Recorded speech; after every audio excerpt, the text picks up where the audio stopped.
एक समय की बात है। सोनपुर नाम का एक छोटा सा गांव था। उस गांव के सभी लोग अपने अपने काम से मतलब रखते थे। उसी गांव के पीछे एक बहुत बड़ा घना जंगल था। कहा जाता है कि उस जंगल में भूतों और चुड़ैलों का वास है। रात होने के बाद कोई भी उस जंगल के पास से गुजरता तो वो सुबह का सूरज नहीं देख पाता है। उसी गांव में एक राजू नाम का आदमी रहता था। राजू अपने घर में अपनी पत्नी कमला पसंद के साथ रहता था। राजू के पास एक छोटा सा आम का बगान था और वो आम बेचकर अपना गुजारा करता था। सब कुछ ठीक चल रहा था कि तभी उसके शहर वाले दोस्त गौरव का कॉल आता है। अरे यार राजू, कैसा है तू? मैं शहर से गांव आ रहा हूँ। मुझे अपना जन्मदिन गांव में ही मनाना है। ठीक है यार, आजा आजा, मैं तेरे रहने का इंतजाम करता हूँ।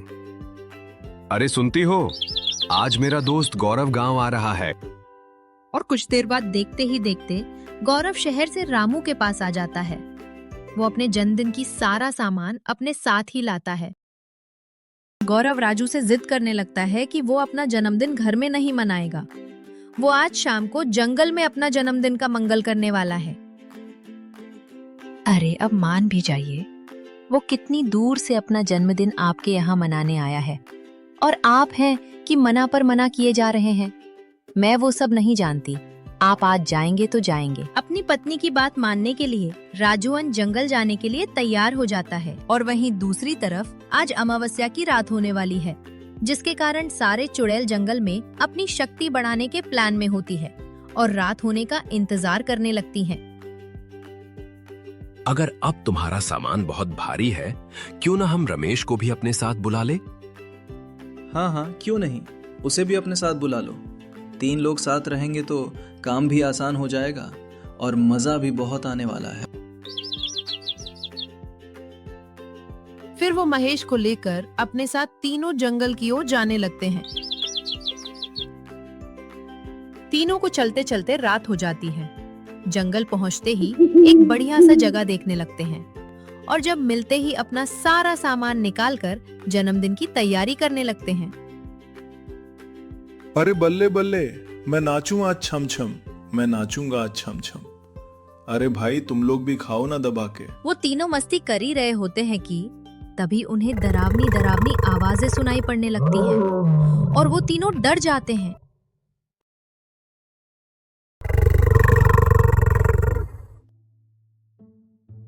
अरे बाप रे, ये कैसी आवाजें हैं? मुझे तो बहुत डर लग रहा है राजू भैया। अरे भागो रे, चलो यहाँ से।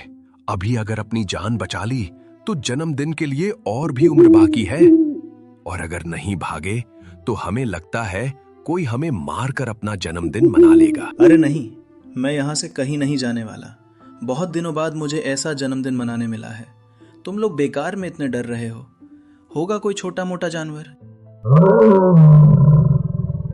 तभी ये दोनों चुड़ैल जंगल की परिक्रमा करते हुए वही रास्ते से गुजरने वाली होती है और जैसे जैसे ही ये इनके करीब पहुंचती है, आवाजें उतनी ही डरावनी होती जाती हैं। अरे भाई, इतनी डरावनी आवाजें हैं। मुझे तो लगता है कि जरूर यहाँ कोई चुड़ैल आने वाली है। अरे ये सब कुछ नहीं होता है। मैं अब MBBS करने वाला हूँ। मैं ये सब पर भरोसा नहीं करता। देखना तुम, ये जरूर कोई छोटा सा जानवर ही होगा। जैसे जैसे आवाजें भयानक हो रही थी, डर भी उतना ही ज्यादा लग रहा था। लेकिन गौरव तो यहाँ कुछ सुनने को तैयार ही नहीं था। इतने में राजू के दिमाग में एक ढांसू आइडिया आता है और कहता है, ठीक है, हम लोग यहाँ से नहीं जाएंगे, पर थोड़ी देर के लिए छुप तो सकते हैं ना। फिर राजू की बात मानते ही तीनों लोग पास के झाड़ियों में छुप जाते हैं और जंगल का नजारा देखने लगते हैं। और दूसरी तरफ ये भूतें अपनी शक्तियां बढ़ाने के चक्कर में जंगल का परिक्रमा कर रही होती है और देखते ही देखते चुड़ैल उस जगह पर पहुंच जाती है जहां ये लोग पार्टी कर रहे होते हैं। ये आखिर है तो है क्या? अरे बाप रे, ये तो सचमुच की चुड़ैल है। मार गए रे। अच्छा हुआ हम वहां से हट गए, नहीं तो अब तक हमारी खैर नहीं होती। तभी ये दोनों चुड़ैल खाना को छेड़ने लगती हैं और सोचने लगती हैं कि आखिर ये चीज है क्या जो हमें अभी तक नहीं मिली। खाने की खुशबू अच्छी होने के कारण ये उसे खाने भी लगती हैं। अरे कोई रोको उसे, नहीं तो वो मेरा सारा केक खा जाएगी। जन्मदिन मेरा है और केक वो खा रही है। अरे शुक्र मनाओ कि वो केक ही खा रही है, नहीं तो थोड़ी देर पहले तू अगर वहां रहता तो केक की जगह तुझे ही खा लेती। अरे वाह, ये कितना स्वादिष्ट है, मजा ही आ गया। मुझे तो ये और चाहिए। सारे चुड़ैल केक को खाकर पागल होने लगती है। वो तो कभी ये सब खाए नहीं थी, तो इसीलिए और खाना चाहती थी। केक की तलाश में वो इधर उधर भटकने लगती है। ये थोड़े ही दूर गई ही थी कि तभी गौरव बच्चों की तरह रोने लगता है। ये हमेशा मेरे ही साथ क्यों होता है? अब मैं क्या करूं? मेरा जन्मदिन भी खराब हो गया। अब मैं अपने घर वालों को क्या बताऊंगा? मैं चुड़ैल का जन्मदिन मनाने के लिए गांव गया था। अरे ये रोने धोने का काम बाद में करना, अभी इससे पहले कि वो चुड़ैल हमें देख ले, भाग लो यहाँ से। गौरव की रोने की आवाज को सुनकर चुड़ैल को शक हो जाता है कि जरूर पीछे कुछ है, और वो वापस उसी जगह पर आ गई और इन तीनों को देखकर इनका पीछा करने लगी। चुड़ैल तभी समझ जाती है कि ये सब इन लोगों का किया धरा हुआ है। ये लोग इनकी परिक्रमा को भंग करना चाहते हैं। अरे बाप रे, भागो रे, चुड़ैल ने हमें देख लिया है। वो हमारे बिल्कुल पीछे है। जितनी जल्दी हो सके अपनी अपनी जान बचाकर भागो। अरे कहाँ तक भागोगे? भाग लो, लेकिन मुझसे नहीं बच सकते हो। तभी चुड़ैल उन लोगों का पीछा करने लगती है और वो लोग वापस गांव की तरफ भागने लगते हैं। सभी लोग राजू के घर में जाकर छुप जाते हैं। तीनों के अचानक घर पहुंचते ही कमला पसंद बहुत हैरान हो जाती हैं। अरे क्या बात है, आप लोग इतने डरे हुए क्यों हैं? जन्मदिन मनाने पर लोग खुश होते हैं और आप लोगों को देखो, सभी के चेहरे पर मानो 12 बजे हुए हैं। आखिर बात क्या है? अरे कमला क्या बताऊं, हम तीनों जन्मदिन मनाने गए थे कि पता नहीं कहां से वहां 2 नाशमिटी चुड़ैल आ गई। तभी वे तीनों कमला पसंद को रात की पूरी बात बताने लगते हैं। राजू की पूरी बात सुनते ही कमला पसंद को भी बहुत डर लगने लगता है और वो खिड़की की ओर जाकर देखने लगती है कि कहीं वो चुड़ैल गांव तो नहीं आ गई। तभी उसकी नजर पास की झोपड़ी पर पड़ती है, जो कि आग से जल रही होती है। चुड़ैल की पूजा भंग होने और उसे केक न मिलने पर बहुत गुस्सा होती है, इसलिए गांव वालों की झोपड़ी को जलाने लगती है ताकि वो अपना बदला पूरा कर सके। सबको मार डालूंगी।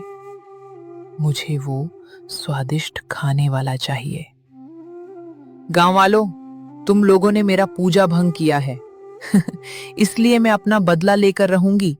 नहीं तो कल रात होते ही मेरा खाना हाजिर होना चाहिए, नहीं तो मैं पूरे गांव को जलाकर भस्म कर दूंगी। धीरे धीरे रात खत्म हो जाती है और सुबह हो जाती है। सुबह होते ही ये तीनों नाचने लगते हैं। इन्हें लगता है कि सारा खतरा टल गया है, पर सच्चाई कुछ और ही थी। अरे गौरव, अब डरने की कोई जरूरत नहीं है। मैंने बगीचे में बहुत सारे आम लगाए हैं। चलो अब तुम्हें भरपेट आम खिलाते हैं। तभी राजू गौरव तो लेकर अपने बगीचे की ओर चल देता है। बगीचे पहुंचते ही गौरव इतने सारे आम को देखकर बहुत खुश हो जाता है और कहने लगता है, चलो कोई बात नहीं, जन्मदिन तो नहीं मना पाया पर आम तो खा सकूंगा ना। आम खाने से तो मुझे कोई नहीं रोक सकता। इतना कहते ही वो आम के पेड़ की तरफ जाने लगता है और वो आम खाने ही वाला होता है कि तभी उससे एक डरावनी आवाजें सुनाई पड़ती हैं। क्यों स्वागत नहीं करोगे हमारा? गौरव को यह आवाज कहीं सुनी सुनी लग रही था और ये घबरा जाता है।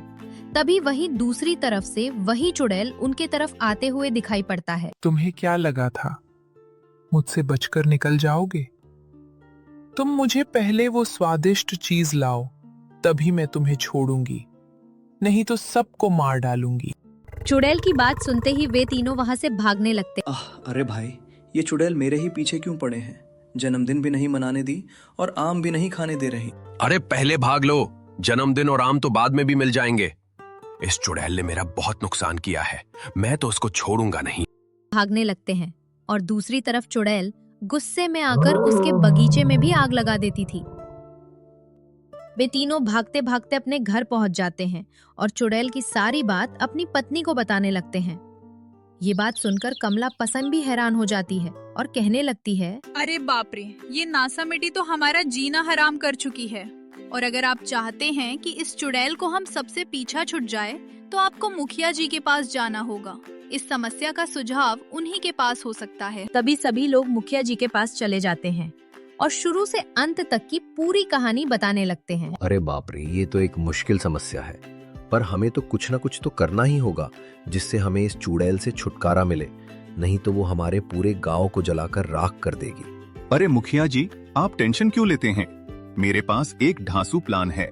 सुना है वह चुड़ैल को केक बहुत पसंद है और हम उसे केक खिलाएंगे, फिर वह खुद मर जाएगी। अरे भला, केक खिलाने से वो कैसे मर सकती है? उससे तो और मजा ही आएगा। कहीं तुम्हारा दिमाग तो खराब नहीं हो गया है सुरेश? अरे मुखिया जी, आप समझते क्यों नहीं हैं? मेरा मतलब, पहले हम लोग मंदिर जाकर हनुमान जी की पूजा करेंगे और उससे जो प्रसाद मिलेगा हम उसे केक में मिलाकर गांव के कोने में रख देंगे। जैसे ही चुड़ैल केक खाएगी और प्रसाद के प्रभाव से जलकर भस्म हो जाएगी। अरे वाह, तुमने क्या दिमाग लगाया है सुरेश। हम तुम्हारे आइडिया से बहुत खुश हैं। चलो भाइयों, सुरेश ने जैसा कहा है हम लोग वैसा ही करेंगे और ये काम हम आज रात ही करेंगे।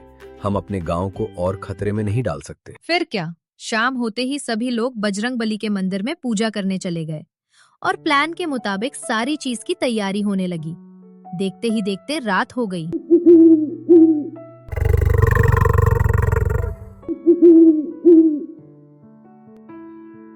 सभी गांव वाले गांव के कोने कोने पर प्रसाद वाली केक को रख देते हैं और छुपकर देखने लगते हैं। तभी चुड़ैल आती है, केक को देखकर बहुत खुश हो जाती है।